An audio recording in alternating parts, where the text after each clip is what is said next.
Welcome to the RotoWire Fantasy Baseball Podcast. I'm your host, James Anderson, and got a special Eve of Thanksgiving episode for you.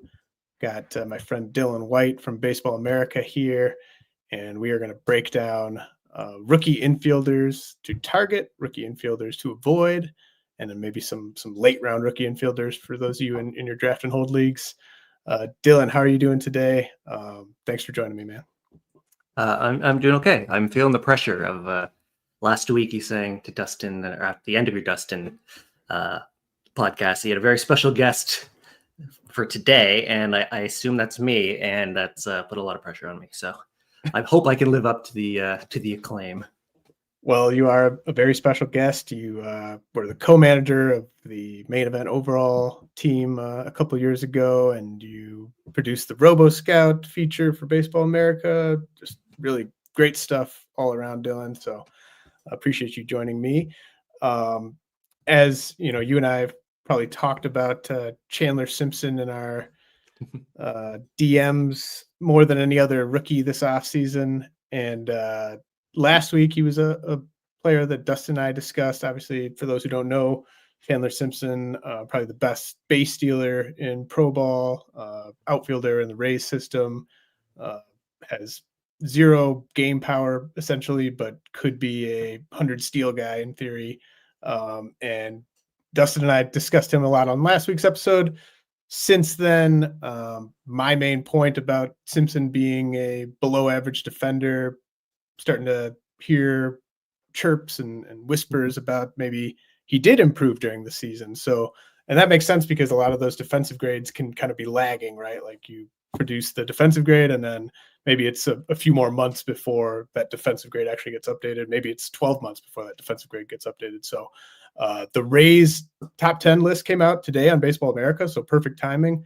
And I know, Dylan, you are a supporter of Simpson, certainly to a larger degree than I am. So would you like to have the floor and make your Chandler Simpson case? Yeah, I mean, everything you and Dustin said made sense. He, like you said, he has no power at all. And he could be a source of speed, but he's going to hurt you everywhere else. And then, so the question is he going to get the playing time to, warrant a roster spot? And so that hinges on the defense. And so, like you said, on BA, we just released our Rays list. We have him as a 45 there.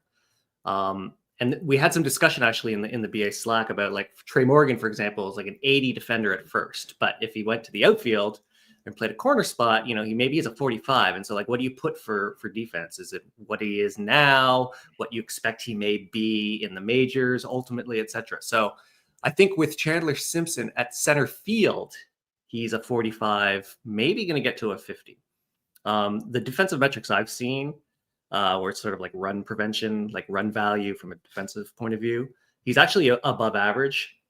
But he did play, I think, some corner positions there too. So again, that's like, what is he in center? What is he in left? So what I like especially is that, they traded Jose Siri. They DFA'd temporarily, maybe Dylan Carlson. So there is opportunity for him. And if he can play sufficient defense, where he can be at the top of the order and wreak havoc. I mean, his contact rates are like first or second in all of minor leagues.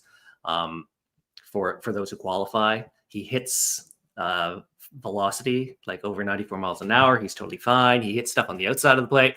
He doesn't chase. Like his hit tool, in quotes, is top of the charts. And like we said, the speed is there. So it's like if he can play defense enough that you can handle the lack of power, I think he's good.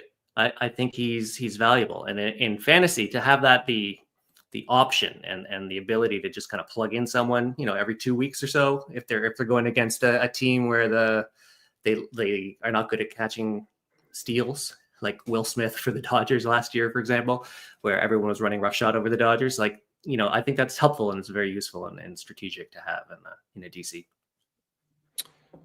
Well, very good. I think I've probably discussed the Simpson thing enough, but just for anyone who was strongly avoiding him based on me saying he was a below average defender, there's a pretty good chance that he's better than a below average defender. Still not a guy that I would be targeting personally, depending on the price. But yeah, I'm glad Dylan kind of got to have his say in there on Chandler Simpson. Now we will head to the infield, and I think we got to start at catcher, Dylan, because that's the most loaded position for prospects in 2025, in my opinion. Dalton Rushing sitting there at the top, I think well deserved from a talent standpoint, but you've got a handful of other guys here that have clear opportunity and maybe not much left to prove at AAA. And so, you and I have highlighted basically a half dozen of these guys that we kind of like the price of. So let's start with Dalton Rushing, who we both like. I think the skills are just so easy to kind of fall in love with Dalton Rushing. And it kind of comes down to, will the playing time be there in 2025? Currently, he is the catching prospect with the highest ADP, going around pick 360 or so in draft and hold leagues. So kind of as a really cheap second catcher or a high-end third catcher. How do you feel about Dalton Rushing for just the playing time in 2025? I think he probably has maybe next to Edgar Quero, who we're probably going to talk about later, he probably has the most plate appearances this year. I think just they're playing him in the outfield. He's done what he needs to do in AAA. I just have a feeling he'll get the most playing time out of these guys. So I'm the most comfortable with him as if I have to have one of these guys as a catcher too. I think it would be him, because I think he's going to play and get more plate appearances than as catcher, right? So like a William Contreras type thing where you can get 500 plate appearances, 600 plate appearances. I don't think he's going to get that, but the way that they play regularly when they have other positions that aren't catcher. And just on a per plate appearance basis, he has like the most production of any of these guys on the list. Like his Steamer 600 projection, just he looks like a 25 home run bat, good batting average, reasonable batting average, good on base skill. So he's going to have runs and RBIs. He just seems like he's the guy that you want. That not only is he going to have the most playing time, I think, but he's going to have the most production, probably 50th percentile of all these guys on a per plate appearance basis anyway. So I think he's kind of the clear guy. Would I be comfortable having him as my C2? I would not be comfortable. I would want to get someone later, like a Victor Caratini or something, someone who's going to be sort of like a regular catcher that you can plug in case Rushing's not up at the beginning, in case they start platooning him or whatever. But I would be like, he has the production to be a catcher too. It's just a question of whether he'll get the playing time to do so. So you'd be comfortable taking him as the second catcher you took, but then you would quickly grab a more boring option just in case, for whatever reason, right, Rushing wasn't playing. Right. Exactly. Yeah. Exactly. Yeah. I think, it is, there is sort of an uncertainty in the market right now. I don't think there's much of an uncertainty about how good Rushing is. It's just kind of people are afraid that, what if they bring back, Teoscar, what if they just keep acquiring awesome players? As the depth chart does stand, though, I think pretty clearly you would have Andy Pajes in right, and then left field would be James Outman, I guess. I think Rushing would clearly be a better option than James Outman. So I buy it. I have not been able to get Rushing in any of my drafts thus far. 2 of those were Gladiator, so wasn't really in strong consideration for me there. But yeah, I wish I had more Dalton Rushing than I currently do. And I think the reporting, once the dust sort of settles on free agency, once these guys show up in February to spring training, if we start getting stuff from the Dodgers specifically about, kind of green lighting this idea of Rushing, maybe breaking camp as the left fielder, who's also the backup catcher, then I think you do see his ADP climb up past 300 even. So very, very good catching prospect. Deserves to be the top catcher by ADP. Dylan, the next catcher by ADP is Adrian Del Castillo with the Diamondbacks, and then Agustin Ramirez with the Marlins. Ramirez, I think, is more interesting just because there is this kind of weird power speed combo from a guy who doesn't look like he should be a speed guy at all, but he also has a clear path to uh, as much catching work as he can handle, I guess, in Miami, I think, this year, just given what's ahead of him on the depth chart. Nick Fortes has been kind of a clear backup caliber catcher the past 2 years. So Agustin Ramirez, I think you might be a little higher on him than I am, but I'm more just sort of, I don't quite buy it, like the full extent of his minor league production, but I certainly see the case for it. Yeah, I mean, this is another case where I wouldn't want him to be my catcher too. But I love having him and all these guys that we're going to be talking about as like a catcher 3, because once he's up, I expect the production to be good. And like you said, Agustin Ramirez offers, like, on a per plate appearance. Every time I say per plate appearance, I'm going to be talking like 600 plate appearances or 400 for catchers.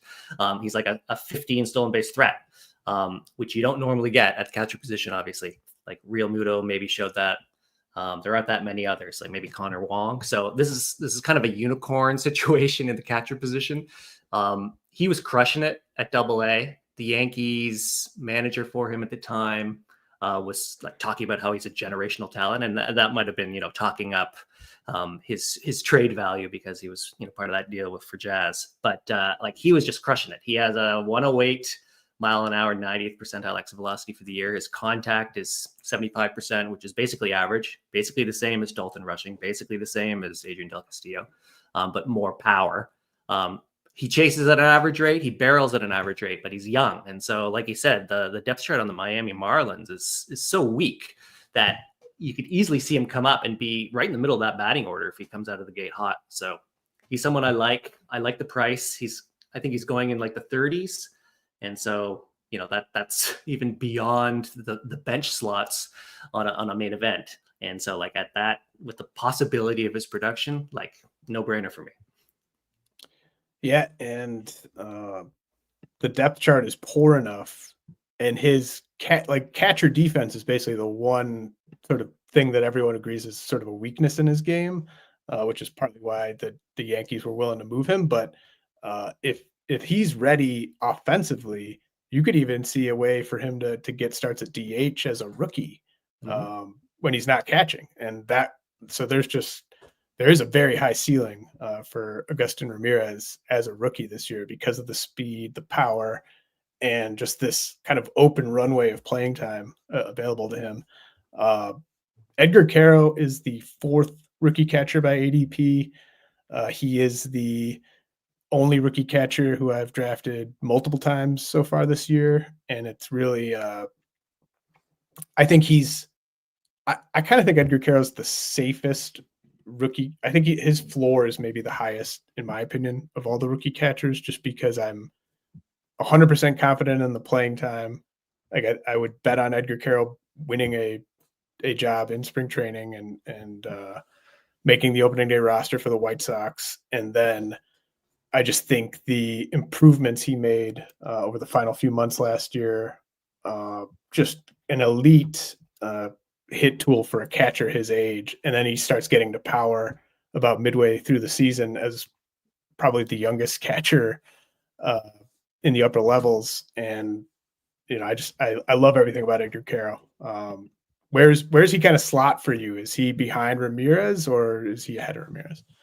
I think he's ahead of Ramirez because he is, as I was kind of alluding to in the Dalton Rushing part, he's the guy who probably will have the most playing time, or the safest bet to have the most playing time. And so I'm more comfortable with him as a catcher too than anyone else. So I think by default that puts him ahead of Agustin Ramirez. But like you were saying, he has a hit tool. He hits for power. He's so young. His defense isn't great, but it's not that bad. It's, kind of grades out metrically, kind of the same as Kyle Teal if you go by runs saved, by framing and things like that, blocking and framing. So he's not, he doesn't need so much work behind the plate, and the White Sox depth chart's so poor, as you said. So he's probably going to get the playing time. So I have him ahead of Ramirez, and like him going in the 30s as well. Like that's, I think that's criminal. I didn't get a chance to have him. I've done one DC. I'm about to do another one in a couple of weeks, but I didn't get a chance to get him. But that's probably the one I miss I missed on and Rue missing on the most of these catchers. Yeah, Corey Lee is even worse than Nick Fortes. Corey Lee's been like a negative wins above replacement player all 3 years in the majors. And I think maybe the drafting public doesn't sort of realize kind of that switch that Quero flipped, because he was sort of doing his normal not hitting for that much power thing through the first 6 weeks or so. And so I think if you kind of look at his full season numbers, you might not be as impressed as I am, just based on how he finished the year. So yeah, love Edgar Quero there. And the price is what's so alluring. ADP right around pick 500. So yeah, I've got 2 shares of Quero through 6 drafts. Now, Kyle Teal, who you mentioned, is the 5th rookie catcher by ADP. I like him. I don't know if there's that much to say about him. Just the fact that Connor Wong is still there. I don't really see like Teal blowing past like 400 plate appearances or anything like that as a rookie. But I think he's quite a good hitter. What about Samuel Basallo? Because he's him and Quero are kind of the 2 babies on this list from an age standpoint. Basallo entered last year certainly as a much more well-regarded prospect than some of the guys we've already touched on. But what's your interest level on him? His ADP is kind of in the mid 500s. Yeah, I mean, I think that price is good. The problem for me is that by that point, I've probably already gotten Quero or Ramirez or Rushing ahead already. So it's like, do I want another, like a 4th catcher here who's one of those guys that maybe on a per plate appearance basis can be great, but won't be playing? I'll have too many of those. But it's just the ceiling is just so high. I mean, as a prospect guy, like what his ceiling is. We're getting reports from within the organization that they kind of see him maybe being like a 40 home run bat hitting 280. And so that's the type of bat that's going to be in the lineup no matter what, even if he can't stick behind the plate. I mean, his arm is huge, but he has to work on the other elements of the game. But they were talking at the end of last season, the Orioles were about trying to get his bat into, the playoff roster. And that was as a 19-year-old, like you said. So I think the ceiling is so high. And so if he hits his 90th percentile, like if he debuts this year, it's going to be so excellent that to be able to capitalize on that by having him in maybe August, September is, I think, worth it. It just depends, obviously, on roster construction. How many other catches do you have at this point? And, do you have other holes in the roster? But I think he has the chance to be, a game changer if he's playing in September. For you to put him in at the catcher position, because he may play every day. They may put him at DH. They may trade Mountcastle. They may trade O'Hearn. Depends where they are. They may want the best roster possible for a playoff run, which I assume they'll probably be on. That he could be a difference maker, I think, in DCs, and the price is just so good. Yeah, I think maybe not the ceiling. Like he does have a higher ceiling than your average, good catching prospect. But I think the uncertainty is more along the lines of what we would expect from a really good catching prospect entering the year. And that's what makes this class so excellent, is that Basallo is the 6th guy we got to because of just how clear the opportunity is for some of these other guys who maybe don't quite match his upside, but just have so much going for him. So he's kind of like, the fact that he's the 6th guy we're talking about just kind of speaks to the excellence of this rookie catching class. I like Drew Romo more than I kind of ever thought I would. Drew Romo of the Rockies made his big league debut last year, and the thing I like about him is the price. Like he's really dirt cheap. You can absolutely, if you want to just wait on 3rd catcher, I think Drew Romo is a perfectly fine 3rd catcher in 15-team draft and hold leagues. The Rockies, I think they kind of view him as sort of the long-term option, or at least a guy that they're going to give a chance to be the long-term option. I'm not really worried about anyone else ahead of him on the depth chart. Like just being a guy that's in the lineup 5 days a week, 4 days a week. So I think by May or June, you can at least plug Romo in for a Coors series if you're in need of a fill-in option. And he's just so cheap, and there's some power. There's okay contact ability there. I think he's a little mispriced. Yeah, I mean, again, it speaks to all the strategic elements we have now with these guys who you can plug Jeromo in when he's in Coors. You can plug Samuel Basayo in if he's playing in September. You can have Agustin Ramirez in to get some steals if you need them. Just kind of speaks to the depth of the class. But yeah, I mean, the Rockies brought back Stallings, right? So it's a bit of not cold water, maybe lukewarm water thrown on the Romo thing.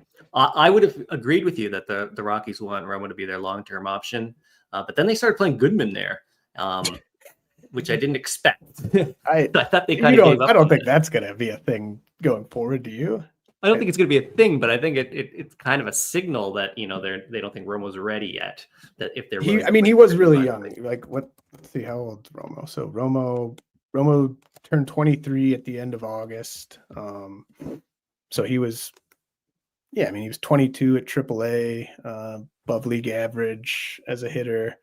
I think it's certainly reasonable to have expected him to struggle a little bit in the big leagues last year, but he didn't really struggle that much defensively.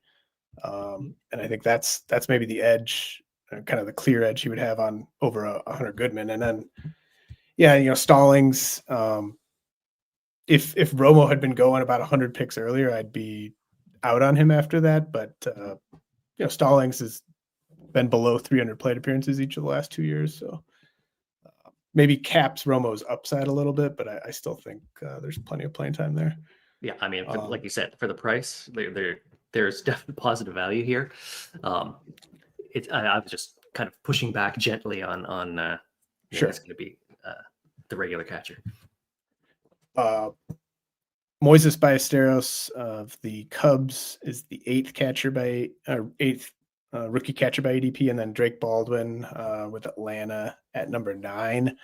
I think it falls off pretty steeply after Drake Baldwin to me, and Moises Ballesteros, just it's tough. Like, he's a kind of a DH that I assume they would want to keep trying to get him to be a catcher, but I just don't really trust the playing time for Ballesteros. Baldwin, on the other hand, Travis d'Arnaud's out of the picture. Sean Murphy had just such an inexplicably horrible year last year. I think it's like Drake Baldwin's just another guy where I just don't get the price. His ADP is around 600, and I think he's a Sean Murphy injury away, basically, from being Atlanta's starting catcher. Yeah, that is true. I didn't really think of it that way. I was just thinking more of like, it's kind of capped his ceiling that he's always going to be the backup. But you're right. Sean Murphy could be injured and he would be the main guy. I was going to ask you, between the two, who would you prefer? I ended up taking Ballesteros. This is before the d'Arnaud signing with the Angels. So it's, a different context, but I went with Ballesteros because I love the hit tool. I love the power.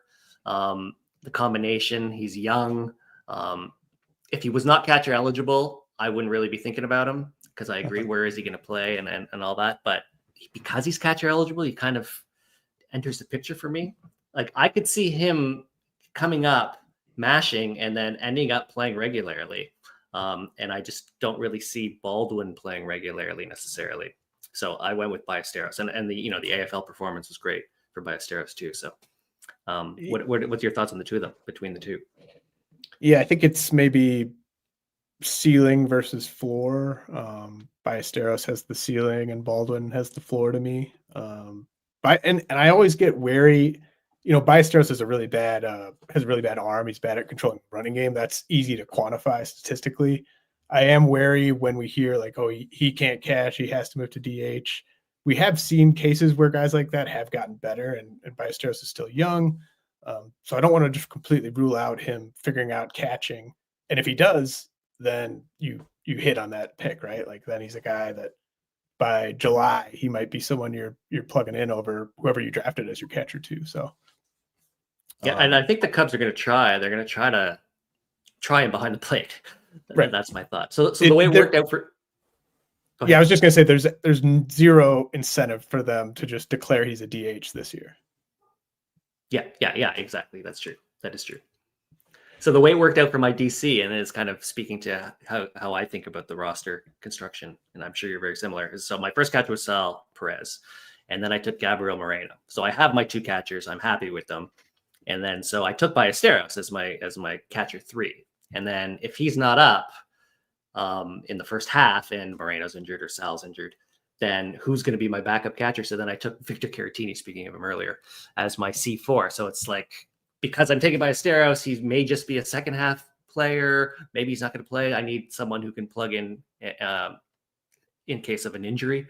And so it's always you're constantly like changing who your targets are based on who you've taken earlier, obviously. So like I was saying, with Basayo, he's a great option maybe for September, but then if you're taking him, you got to figure out what's going to happen from January to August.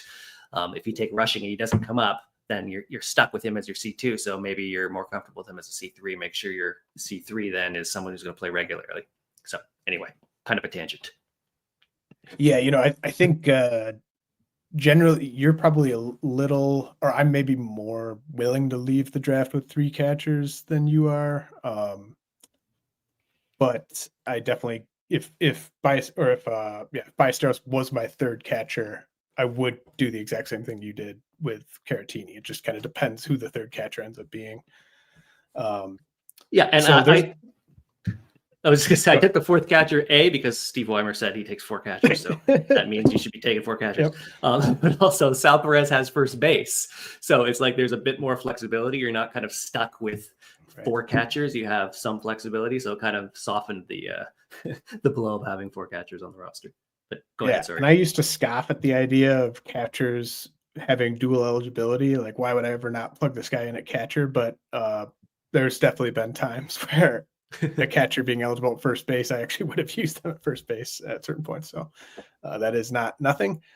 There is a drop-off, Dylan, in ADP after Drake Baldwin among these rookie catchers. Nobody that I would really, certainly no one I would consider a target. Like I maybe would be okay with Dylan Dingler, like at the very end of a draft as my catcher 4 or something like that. But anyone that you want to talk about here as a fade, I think they're all kind of easy fades for me, at least. Yeah, no, I agree. I mean, you kind of pre-populated Harry Ford and Diego Cartaya and Ethan Salas as fades, and I completely agree. I also agree with Dingler. I like what he did in AAA. RoboScout really liked him. He didn't play the greatest defense for the Tigers, but I could see him kind of playing semi-regularly by the second half. So he would be someone I consider. Jefferson Quero, though, I think is probably the most interesting of these late ADP guys. Just he's kind of forgotten about because he missed all of last season with that shoulder injury. He is their catch of the future.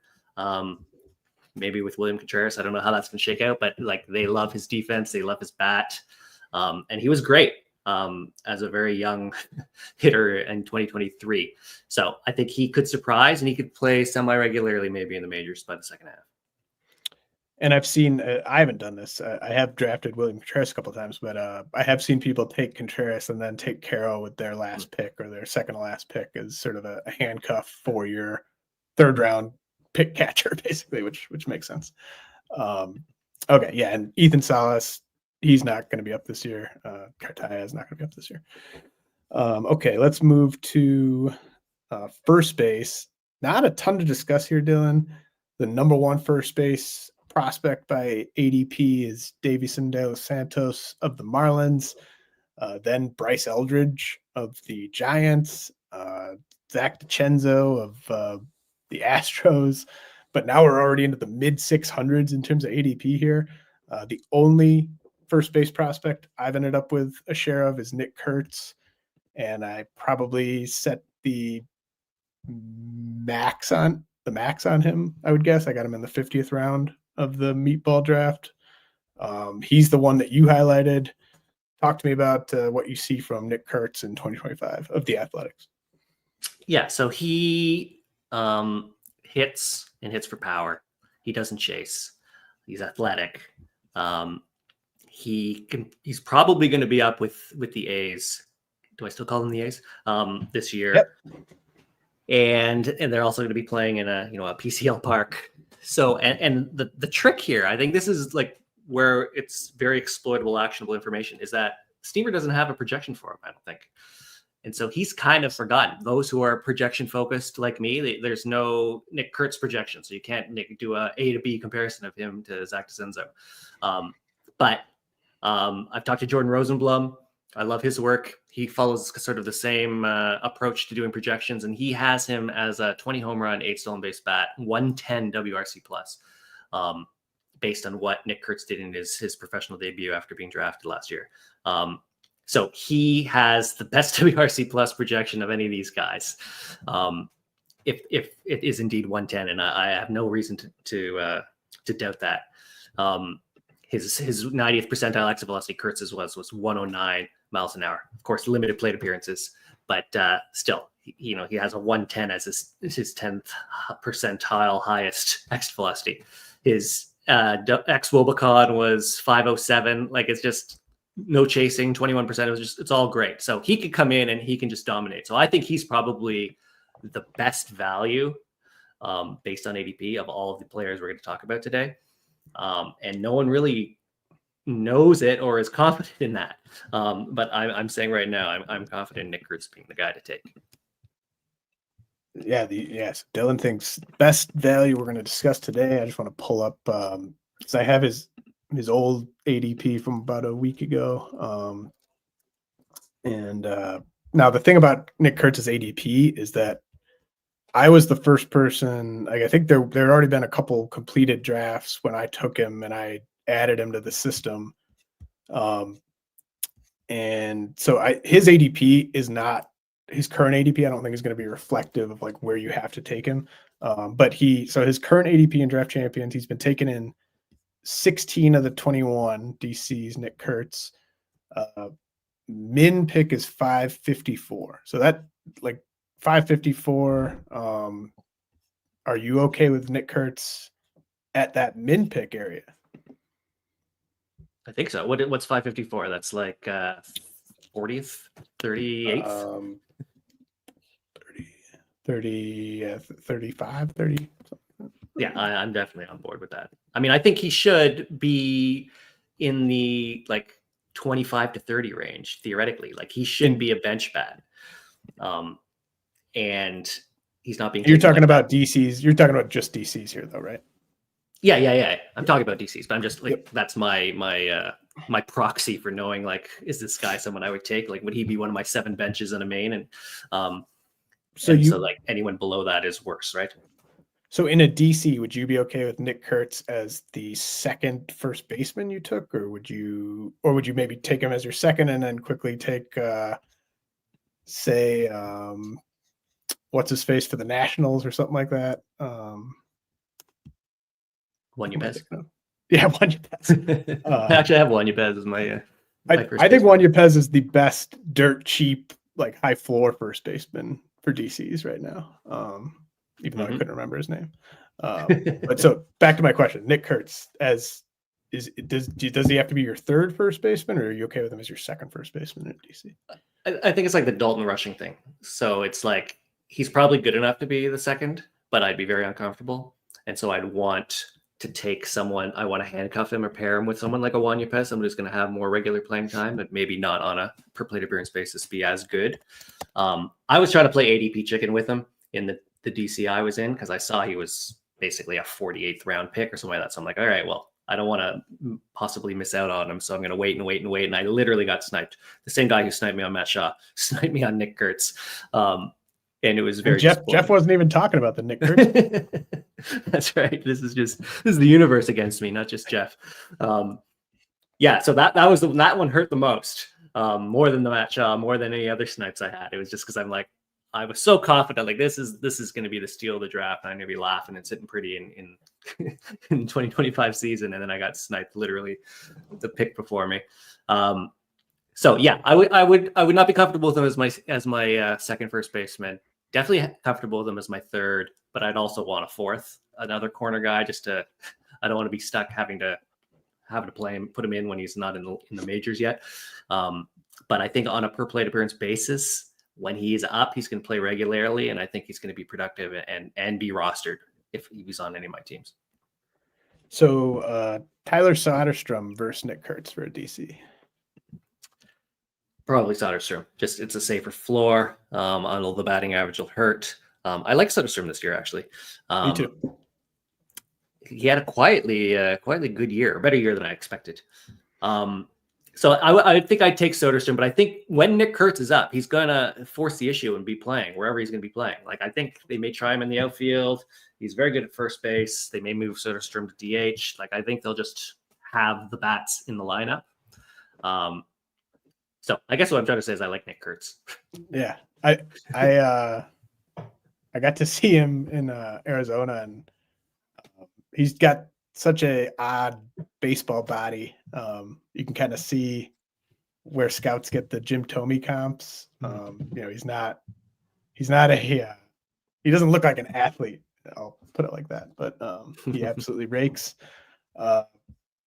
I think you and I agree about like why is Bryce Eldridge going as high as he is. I guess it's not like he's going ridiculously high, but he's going second. He's going ahead of Nick Kurtz. When do you think he's up this year, if at all?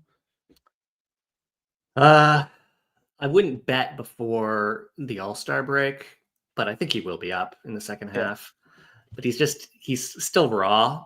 And Oracle Park or whatever the park is that San Fran is right now, saps left-handed power so much that, he's going to be a great player. He's a great prospect, probably top 10 prospect. Just this year, he's not the guy I'm interested in. It kind of reminds me, like there's certain picks in a DC where it's sort of like if you make that pick, then it tells me you screwed up something else earlier. Like I feel like if you're taking Bryce Eldridge, it means you just like looked at your first baseman and were like, oh crap, like I need to get lucky with something here. So I don't mind Zach DeZenzo of the Astros either. Not sure he's going to play against right-handed pitchers, but he might, and he hits the ball really hard. But I don't know. Any other first baseman we need to discuss? Nah, I don't think so. We talk so much about catcher. Second base is a gold mine, though. Yes.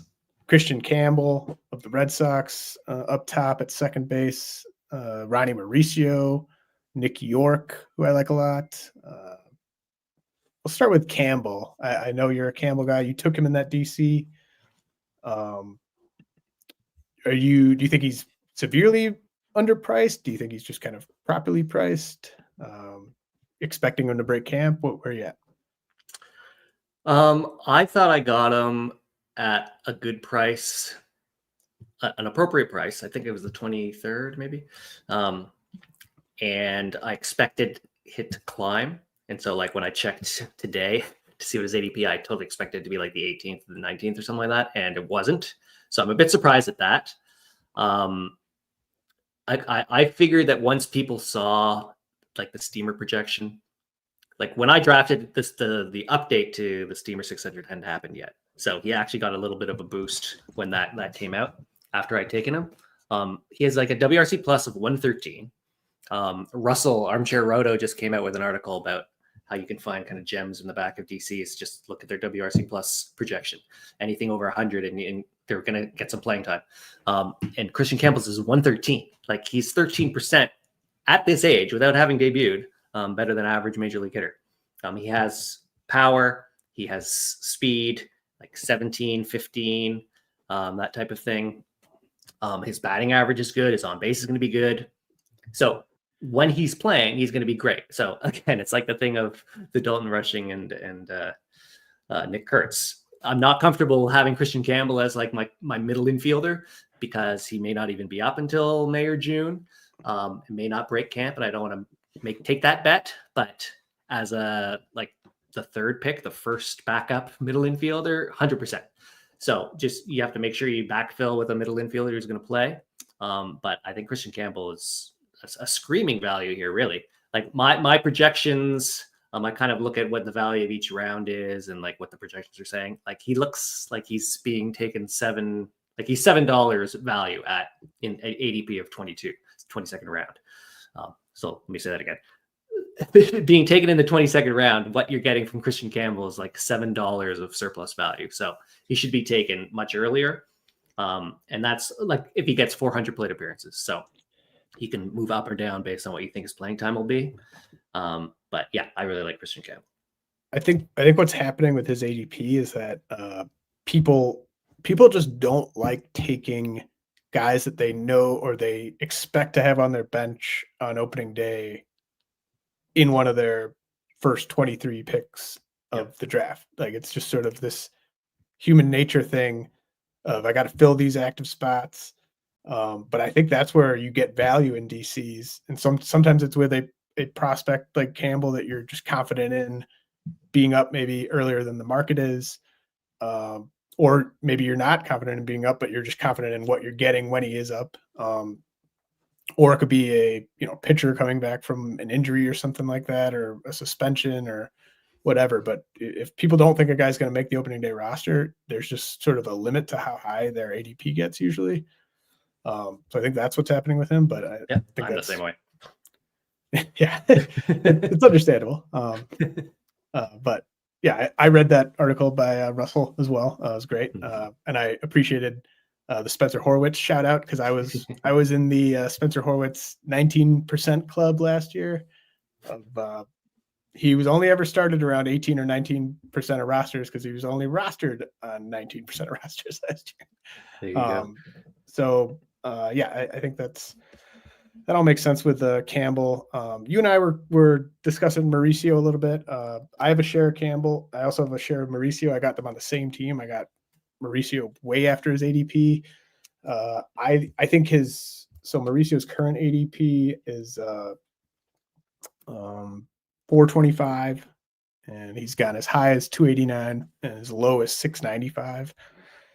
And I got a little scared off by just we've had multiple reports now that he's kind of a little behind schedule, and he had that second procedure, like a cleanup procedure in August, coming back from a torn ACL, I should say. So the same procedure that like Royce Lewis has come back from twice. And just the fact that he's had he had a cleanup procedure, the fact that it just kind of seems like it's not going quite the way the team had hoped, his recovery. And that's just worries me about his readiness for spring training. Like, is this something where, like, is it going to be a Matt McLean type of thing where it just drags and drags and drags? But I definitely don't mind the price if he's healthy in spring training. What do you think about Mauricio? Yeah, I was surprised you had him read, and then you guided me towards the reports of his kind of setbacks or whatever. So I'm completely in lockstep with you. If he's healthy, he's a buy for sure. He's if he gets 600 plate appearances, if he gets the same amount of plate appearances as the other second baseman, he's like the 10th best second baseman or something like that. Like his projection is in the top 15. So it's just a question of health. I wanted him in my DC because in that year that won the main event, he was one of like sort of the late pickups that we missed on, and just like him stealing bases and hitting home runs was just killing us because we just missed on him. And so like Mauricio in my heart is always stored as this person who I really always want on my teams, and it hurts for me to see him succeed. And so like a guy with power, a guy with speed, like huge exit velocities. The Mets lineup is pretty good. Assuming he cracks it. If he's on the roster, he's great. The question is the injury risk, like you said. And I think it is too much. It is too much to take a shot on. I don't think he can be one of your first 23 picks, for sure. Are you happy with him in like the 28 to 30? Yeah, I think it's worth taking a shot, because if he is playing, if he is fine, he's going to be good. It's just you got to keep in mind that there's a chance that he may be a zero this year. Sure. Yeah, I do think he is extremely aggressive. So I do just the long layoff. Maybe there's some rust there. But yeah, I generally agree with that. Now, my two favorite second basemen, just from a price standpoint, among these prospects are Nick York of the Pirates, formerly of the Red Sox. He's going around pick 520. And then Will Wagner of the Blue Jays, formerly of the Astros, he's going around pick 580. I can't decide which one of those guys I like more, even though there is about 60 picks worth of ADP. And if I could have my way, I'd maybe have like 5 and 5 out of 10 drafts. But what do you think about Nick York and Will Wagner? Yeah, it is tough. It is tough to pick. The Jays really liked Wagner last year, what he did. He has, speaking of the Russell article, he has a 117 WRC plus. Just hit tool for days. No speed, can't play defense, no real power. But he was hitting at like the second slot in the order. So like he could be a Spencer Horwitz type all season, help you with batting average, maybe 10 to 12 home runs or something like that. And if he's playing, he's going to get all those counting stats. So I see that appeal. And then the Nick York, he's probably going to have, I was going to say more playing time, but then I was going to change it to safer playing time. And I don't even know if that's true. He has the best chance of being a regular in the majors longer term. So whatever that means for 2025, I don't know how to put it in words. He has more power than Will Wagner. He has more speed than Will Wagner. He plays better defense than Will Wagner. And so if he's going to become a regular that the Pirates are not kind of trying to hide on defense, things like that, then he's going to be worth more and has a better chance of kind of hitting that ceiling. I'm kind of thinking it through as I'm talking. So I think Nick York would be my pick. That metric I was saying about what is Christian Campbell at his ADP and how much surplus value is he? He was $7. Nick York is worth more. He's sort of like $12 value if he's being picked in the 30th, and Will Wagner is kind of the same. So these guys are both screaming buys, screaming values at where they're taken. I would be uncomfortable if they were my middle infielder, but they're totally great for like the bench slot to fill in because they're probably going to play and they're probably going to accumulate counting stats. They're just not going to give you the power, the speed, big, huge boost that you want. Yeah, I think that's right. And York could add outfield eligibility in season 2. Wagner's his appeal is just that he's such a rare batting average help at that point of a draft where he's not a zero he's kind of like Yandy Diaz minus the 1 year where Yandy Diaz hit for power sort of. Interesting players for sure. The other second baseman, Adele Amador, Brendan Rodgers getting let go in Colorado makes that one a little interesting. Got something quick to say on him? I do like him. I do like him a lot. He had a terrible start coming into the season, coming to 2024, very highly touted. RotoScout really liked him. Great hit tool. Very young, so he had a nice peak projection. Started off terribly last year. Then he got super hot, came up in the majors, struggled, sent him back down. Kind of was okay afterwards, but he's still so young. He's playing in Coors. Brendan Rodgers is gone. I think on a per plate appearance basis, he'll be good. So it's one of those where once he's up, there are probably times I'll be playing him in the Coors series for sure. And if he kind of does what Tovar kind of did, and they kind of move him up to the top of the order, then he'll be even more valuable. So he's a source of speed and power. Like he has 15 home run power at peak, and 25 stolen bases, and he's in Coors, so like his batting average shouldn't hurt you. I think he's a guy we're taking a shot to. I might take him over Will Wagner, depending on my construction. Just definitely a ceiling versus floor there, kind of. Right? Exactly. And honestly, second base is just so deep, and I like to follow the book of Steve, and I've usually just got 3 or 4 second basemen at this point, and so it's just like, do I want a 5th one? I don't know. Exactly.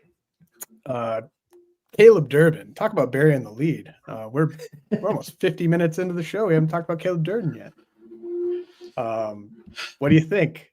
This is your guy. Dylan's been a big Caleb Durbin guy on this podcast and elsewhere for a while.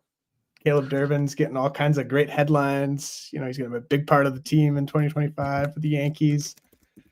What are you dreaming on Durbin producing this year? I'm The fact they protected him and put him on the 40-man before the Rule 5 actually kind of hurt me a bit, because I was hoping that he would be left unprotected and then someone would take him and then have to play him.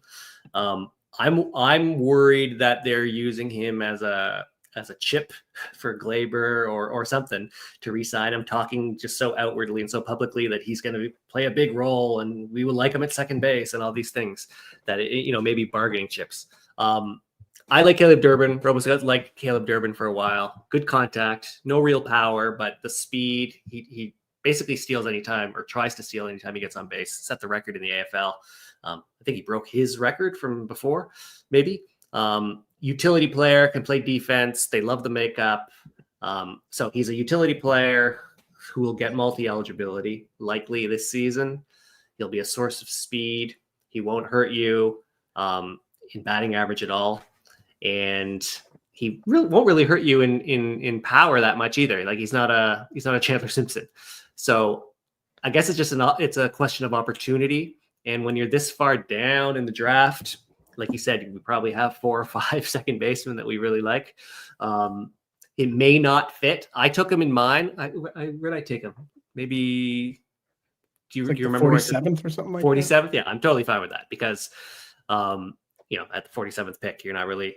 There's no real opportunity cost. And if he gets third base, if he gets outfield, if he gets shortstop even, you can plug and play and give so much versatility. So I like him late. I don't know if I'm going to count on him to be the Yankee second baseman, but I think he could be a valuable player in the later rounds. Can't believe the Yankees are using your guy as a leverage chip in these negotiations. It's brutal. Steamer's got Durbin for an even 100 WRC plus, and yeah, if you just sort of like extrapolate it, it does kind of look sort of Andres Jimenez-y, over a full season, that type of thing. So yeah, I share your concerns about. I've never been able to buy the idea that the Yankees would hand Caleb Durbin an everyday job. It just doesn't seem like something they would do. But if they did, I'd be quite interested. So that's one we'll know a lot more by the time spring training gets here about that one. Right. But I think that's the thing, right? Just sort of speaking of the last point. Now, when you're drafting now, you have the opportunity to get someone in the 47th round who could be going in the 23rd round. If it's spring training, they announce he's the second baseman, like he's going to be going in the 20th round. And so you can get huge value now for these picks. So obviously when you're drafting early versus drafting close to spring training, there's a huge difference. You got to take advantage of that. Yeah. I remember when Anthony Volpe was going in the 5th round in main events. So life comes at you fast. You and I agree about there's no real reason to take Travis Bazzana of the Guardians this year. Just seems like it would be unlikely that he would be up that soon. And then even if he was, what's the realistic upside? I kind of like Ryan Bliss maybe with your last pick or something like that. Brooks Baldwin. But Peyton Eales is a guy that you mentioned who is someone that will definitely be available with your 50th pick. You want to talk about him quick? Yeah. So what I like to do in dynasty leagues is I kind of try to look ahead to who I think will be going in redraft leagues once the season rolls over. And so I picked Peyton Eales in my dynasty league because he just kind of came out of nowhere at the end. AA, maybe even AAA. Just good hit tool, steals bases, kind of Caleb Durbin. Also kind of short and feisty, good makeup. And his steamer projection is also part of why I highlighted him, was just to kind of talk back to the Armchair Roto article. His steamer projection, his WRC plus is 108. So I took him in my dynasty leagues because I'm everyone's going to be taking him in NFBC once it starts up, and no one has. And I kind of get it.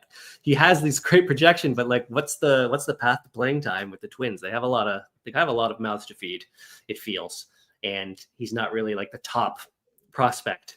And he isn't really talked about at all. So I just wanted to talk about how this guy could come out of nowhere. I wanted to take him my 50th, but because I took Caleb Durbin, I'm it doesn't really work for my team. But I'm sure if I do a couple more DCs, I'll be taking Peyton Eales of the Twins. Without looking, who do you think's taller out of Peyton Eales and Caleb Durbin? Caleb Durbin.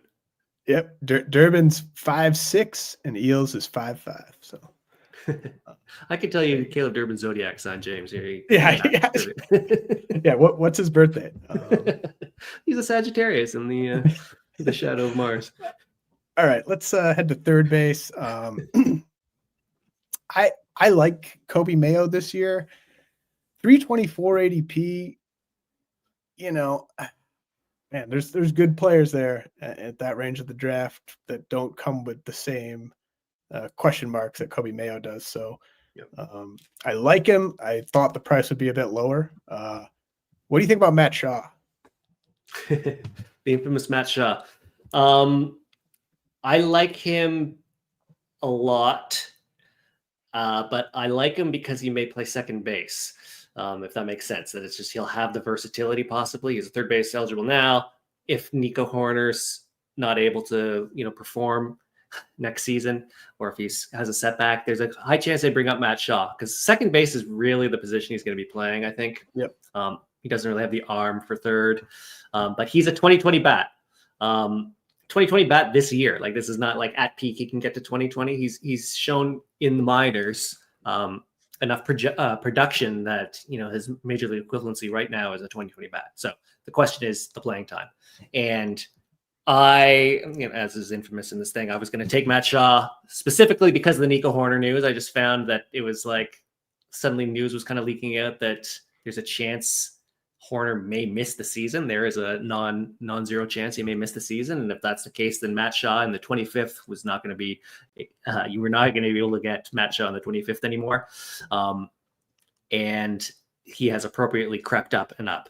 So I like the fact that it's power, speed. He's going to have good batting average. The lineup's pretty good. He may have versatility as well. It just kind of seems like a no-brainer to take him, especially in these bench rounds past 23.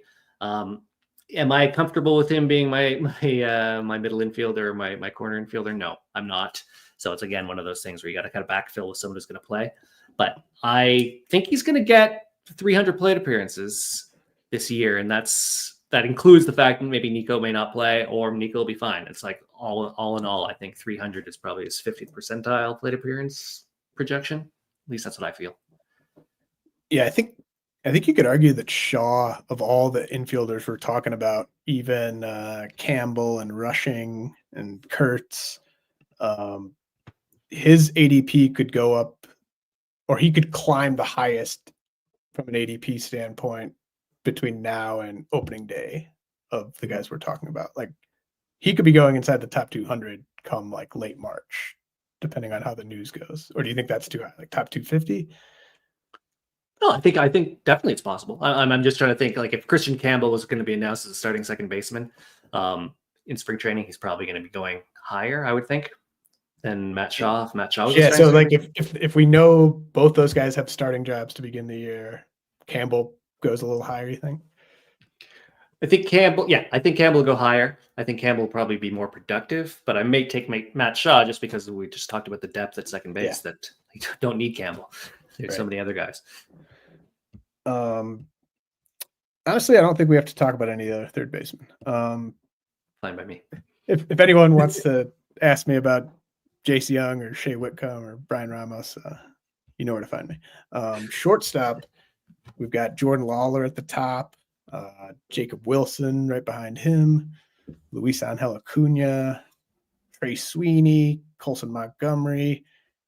You and I didn't highlight any of those five as targets or avoids. I will say I'm a little higher on Montgomery than I was maybe at the end of the season. I kind of just get the sense that the White Sox are going to throw him out there and just sort of see what happens. So I think I'd rather have him than maybe a Trey Sweeney or a Luis Angel Acuna. But Carson Williams, you highlighted, and I definitely dig this one. Chris Blessing came on the pod about a month ago and had a interesting observation about Carson Williams. Just he got hit by a pitch, and his season was basically before the hit by a pitch and after the hit by a pitch, just kind of different outputs. The power and the speed didn't stop, but he just the batting average like sort of tanked and the strikeouts went up a little bit.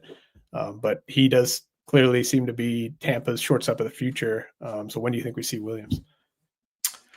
I don't know. That's the problem. Who knows what the Rays do? But he's definitely their shortstop of the future. He's like 70 field, 70 arm. Amazing athlete. 2020 potential.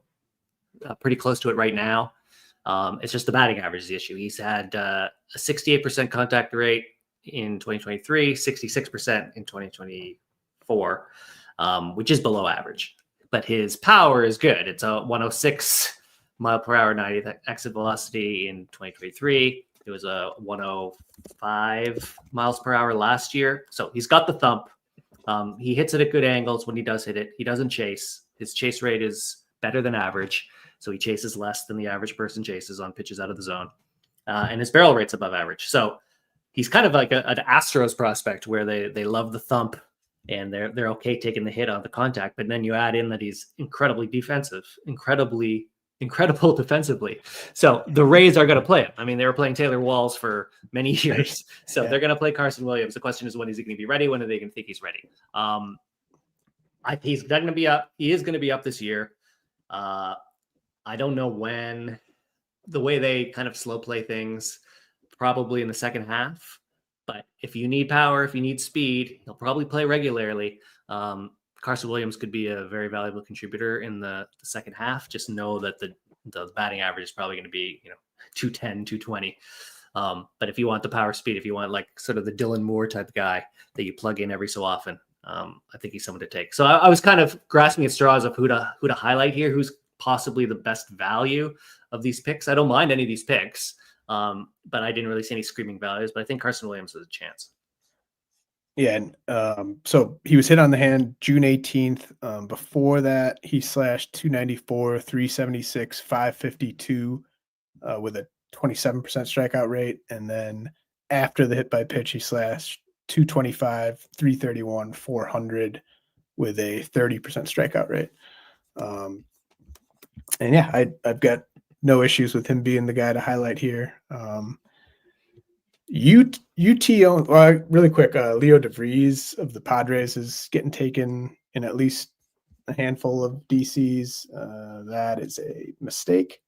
Leo DeVries was only taken in one. So he's been taken in the same amount of DCs as Chase Mydrath. How much does that hurt? That hurts a bit. I like Mydrath actually. Yeah, I know. He's well, we don't have to talk about him. We've talked about too many people. UT only. I like. Tyler Black is the top UT only prospect by ADP. Worth just knowing that Tyler Black is UT only. I don't see that great of a path to him shedding that UT only tag early in the season. Andres Chaparro, though, of the Nats, I think he could maybe shed it. He was obviously former Yankee farmhand who'd always kind of put up good numbers, seemed like maybe a quad A guy. He had 21 starts at DH last year and 12 at first base. So I don't know how long it'll be till he gets enough starts to qualify at first base, but Chaparro could add first base eligibility. Steamer has him hitting 244 with 14 home runs in 97 games. So not too bad if he were to be playing the whole season. And then you highlighted Luken Baker and Luke Keeschel. Yeah, so Chaparro has the WRC plus of 102, Luken Baker's 100, and Keeschel's 103. So they're all kind of very similar.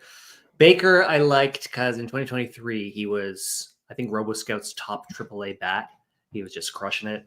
Huge exit velocities, huge barrel rates. Couldn't really manifest it in the majors when he did play. So I have him highlighted as he has a ceiling hidden in his bat. And with all this uncertainty with Paul Goldschmidt, Nolan Arenado, what are the Cardinals doing? Maybe there's a chance that he gets regular playing time. So don't bet that he will, but it's more of a bet that maybe he will. And if he does, he may hit his ceiling, which could be 26 to 30 home runs on a 600 plate appearance basis. So I like Luken Baker. If I had to choose one of them, it's probably him. Luke Keyshaw, I just like as a prospect. He's really good. I don't know if he's been taken in any NFBCs yet, but he's power, speed, good hit tool as well. He had elbow surgery on his throwing arm at the end of the season, but he was playing through it. Like he was at the Futures game, and they already knew that he needed to have surgery, and he was still playing on a regular basis. So it wasn't really affecting his hitting. He did have off-season surgery, I believe, and he's supposed to be ready for spring training. And I think he finished in Double-A as well, and like he's kind of on the cusp. So if he's playing on a per plate appearance basis, he's 12 to 15 home runs, 12 to 15 steals, like a positive batting average. And if no one's taking him, like maybe he's even better than Peyton Neals as a 50th pick. Yeah, I love Keyshaw a lot, especially in Dynasty. As you mentioned with the Eels, it is a little crowded there in Minnesota. Baker is even a worse athlete, I would say, than Nick Kurtz, and I would not expect him to add first base eligibility in season. But yeah, he does have that big power. Just kind of a question. Like, dude, if the Cardinals don't play Jordan Walker at first base or DH this year, I'm going to lose my mind. But I'm not 100% sold that they will. But geez, if they need another year of him in the outfield, I don't know what to tell them. All right, Dylan, we've covered the infield. You want to plug anything or mention anything else before I let you go? Baseball America, we're doing a Black Friday sale now. Promo code BA30, I think. I'm pretty sure it's BA30. Just go on Twitter and search for Baseball America. It's written in one of those tweets, or go on Blue Sky and see one of the skeets. We're Jeff and I on the fantasy side are just burning through our dynasty rankings now. We just did corner infield, which includes catcher. Middle infield's coming out next week, then outfielders, then pitchers. FYPD just came out today. We're doing our top 10s. I'm not involved in that, but Baseball America is one of the premier outlets for prospecting. So yeah, come over to Baseball America, subscribe if you haven't already. And when the season starts, I'll be doing my weekly RoboScout articles where I can talk like I did today about these exit velocities and what I think the paths to playing time are. When are you getting in your next draft? I think it's going to be the new year. My buddy, Andrew McQuiston, who's a commissioner in two of my dynasty leagues, he's in the middle of a draft, and every time he's telling me about his picks, and I'm always getting amped up to join one, but it killed me last time. I can't spend 2 weeks of agonizing over, am I going to take Caleb Durbin in the 46, or am I going to take Peyton Neals? So I think I got to wait till after Christmas, but I want to get in one kind of early before spring training. And then I want to do one kind of as all the positions have kind of been shaken out as much as they can be. So probably 3 DCs on the year. Probably more, knowing me, because all the mistakes I made in the January one, I'll want to immediately get into one and fix it. All right, Dylan. Well, good luck with those upcoming DCs, and I really appreciate you taking the time. Thanks so much, man. I'll talk to you soon. Anytime. All right, thanks.